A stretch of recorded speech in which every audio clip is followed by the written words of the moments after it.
Hello and welcome back to Phil Gadd Market Report. In this video we describe the Fernie market in December 2022. We look at the full year in reference, and then I'm joined again by my friend Damon Steele, who's going to take us through some of the things you really should be looking out for when coming to get financed and get your mortgage pre-approved for your properties in 2023. So I've been selling real estate now in Fernie for the last 5 years. So if you are looking for some guidance into the market here in Fernie, Sparwood or the South Country, Lake Koocanusa, Rosen Lake, Ty Lake, then please click the Calendly link below and book an appointment for us to have a quick chat. We can look to see if we can get you helped out with any inquiry you may have. So without further ado, I'm going to get straight into the market report from Fernie for December 2022. Typically a slower time of year, so we did see only 10 new listings hit the market. That's 9% down on December 2021. Same again, the actual sold listings are down 25%. We only had 9 this December. But what is quite interesting actually is the average prices. So the list price, we saw a 9% increase of a year ago to 644,433, and the actual average sale price slightly higher at 646,222. That's a 13% increase on the same time last year. So as we can see from our graph at the end of this, it's interesting to see where the average house price did actually end up in December as opposed to November. What's more interesting though, sale to list ratio is almost at 100%. It's up 1% to 99%. So basically things are selling for what they list for, which is interesting. Considering that's probably what the headlines are not telling you is happening. But in Fernie, we are holding pretty firm on the sale to list ratio. Days on market is around 50, 42% down on the same time last year, which is still quite, it's quite fast. I mean, in an average buyer's market, you're looking at 90 plus days. So a couple of interesting stats there. The month supply of inventory basically is a good indication, a good key indication on what sort of market we're in. Typically, everything above 4 moves towards a buyer, and everything below 2 is a seller's market. So we're kind of in the midpoint range. Well, I wouldn't say no man's land, but I would say it's probably neither a seller nor a buyer's market at the moment. But what is quite interesting, we'll go back to the average price point, and as you can see in November, the average price point dropped quite considerably down to 458,700, and in December it jumped back up to the same sort of levels of October. But as you can see, pretty kind of crazy graph throughout the year this year, with the summer months, or especially August, topping the bill there. With so we did see some big ticket items sold in December. But on the whole, units sold over the entire year this year is actually down 16% on last year. Last year was the most amount of units sold in Fernie since 2010. 199. We finished off the year in Fernie this year at 167. So same sort of levels as 2018. So yeah, it will be very interesting to see where the year takes us. So to help us with some suggestions on what you should be looking out for on your financing side of things, I'm joined again by Damon Steele from the Pilot Mortgage Group. Hey, Damon. Hey, Phil. Thank you for having me. No problem. Good to have you back. Excellent. Yeah, so what I really wanted to cover off, and this is, I think, more important than ever, in particular after coming off of 2022, is for anyone who is self-employed, and that could be a sole proprietor, or it could be someone that's incorporated. If they're planning or hoping to either buy property in 2023 or even 2024, or refinance, maybe they want to renovate or consolidate debt or anything, what they do for their tax filings in 2022, or for filing their 2022 taxes, which can be done as early as the end of February, and they're filing deadlines in April, will have basically all the bearing on what they'll be able to qualify for over the next 2 years. So I don't know about you, Phil, but do you do your own taxes, or do you generally have an accountant that does it for you? Yeah, I typically, because we run the restaurant, my accountant does my real estate stuff as well. Yeah, Yeah, most of the time, same thing for me. I just basically dump everything on my accountant's desk. yeah, Here's all my receipts. Here's everything that you need. Take care of it for me. And accountants, their goal or their job is, well, obviously they don't want you to be in hot water with CRA, but it's also trying to limit your tax exposure. How can we lower your taxes as much as possible? Which is great. That's their purpose. But what that can sometimes compromise is what you might be able to qualify for, or what your financing might look like over the next 2 years, because how most lenders actually work with self-employed people is they use an average of your last 2 years earnings. yeah. So if, let's say, for instance, you had a smoking year in 2021, you had an incredible year in 2021, 2022, not so great. What many people might take advantage of is they're like, well, I still had a ton of expenses. I paid out a bunch of taxes in 2021. Let's expense as much as I can over the course of 2022, lower my tax liability costs, have less to pay out to CRA. But now what that shows to a lender is you have a declining balance or a declining income personally. Right. And so if your income is declining, they don't use an average anymore. They'll use the lowest of the last 2 years. So Okay. you always want to either be level or increasing, especially if you're looking to get financing. Let's say you just bought your home. This is irrelevant. You already own your home. You already have a mortgage. Doesn't matter unless you were planning to get more financing. Expense all you want. Lower your income taxes to as low as you can, or what is reasonable with your accountant. But what I really want for people to know who are self-employed, and this include, and in particular realtors, for example, but also anyone else who has some sort of variability on their income, it's super crucial to connect with a mortgage broker.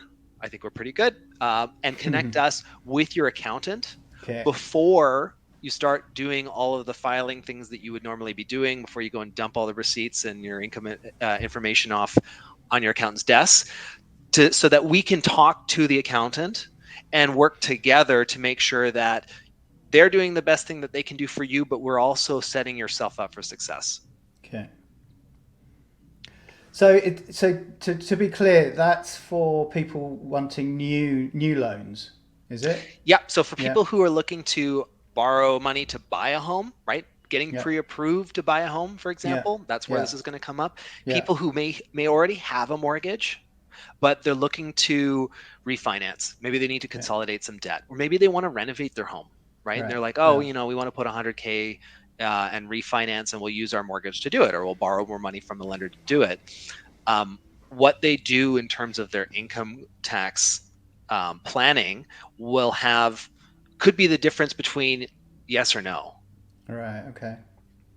Okay. So I normally will kind of, over the next 2 months, because you can file as early as the end of February, I usually take this opportunity in January to get ahead of things and really explain it. Yeah. But this year, I think more important than ever, because maybe you've had a bunch of clients, I know we have, that have been sitting on the sidelines for the last couple of years while the market was going crazy, and they're just like, oh, we haven't been able to get into anything because property values have been increasing. Well, now they're in a great spot, right? I know Fernie's, seems like Fernie only seems to go up, but Yeah. Right. over the course of the Lower Mainland, what we're often seeing is we're seeing a lot of price reductions that have been coming through.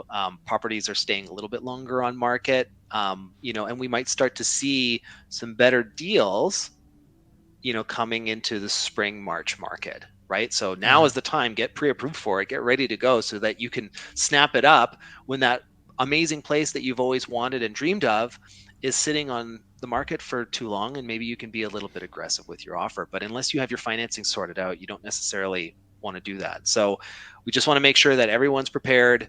They've got their financing in the best possible position. They're not going to compromise themselves or limit their ability to qualify for the amount they need to be able to buy the home that they want. Yeah, that's good advice. Yeah, for sure. Yeah. So, and all it really takes is just a call to us. No commitments. There's Mm. no requirements to have to do everything. They just want to explain to us, I'm looking to try and buy within this target price range. Here's what my taxes have looked like in the past, right? So can you take a look at this? Mm. And if, let's say, for instance, everything looks good, let's say, for instance, their year has been consistent year over year, and they're likely not going to be taking a massive decline in income for when they do file their 2022 taxes. Yeah. It's fine, right? No real changes, nothing to really get ahead of. But if, for instance, if they did saw a bit of a reduction in income or revenue for 2022, let's meet with your accountant. Let's have a conversation. We speak the same language. You don't have to play a game of telephone trying to like Mm. communicate to them what we told you. We'll work together so that you can just focus on doing whatever it is that you do, running your business. We'll talk it over with the accountant, get it all squared away, and with the help of your amazing realtor Phil Gadd, we'll be able to buy that home that you've always wanted. Cool. That's awesome. Yeah, no, it's something you don't necessarily think about. So yeah, cool. You got what else you got for us? Anything else for 2023? Well, everyone wants predictions. So Yeah. I guess, everyone's thinking about, well, what's likely to come down the pipe for January 23rd, which is the next Bank of Canada rate decision meeting. Yeah. So I know you didn't ask me this, and so I'm just volunteering it. But most people, I would say most economists are anticipating that we might see another 25 basis point decrease or increase, sorry, Yeah. which is actually a good thing. This is like, even though it's an increase, we've had increases as large as 1%. We're coming off the heels of, two 50 basis point rate increases. We had a 75 basis point rate increase in the past as well. So like, there's been a lot that's happened over the course of this year or over the course of Mm. last year. A 25 basis point increase is kind of signaling that this might be the end. We may not have an increase, and we'll find that out come Friday. So Friday is when we're going to start to see some new economic figures coming from Canada that are going to give some indication of whether or not it's an all likelihood that it'll be a 25 basis point increase, or whether if things have slowed down enough, maybe we'll see a more moderate increase or no increase. Yeah.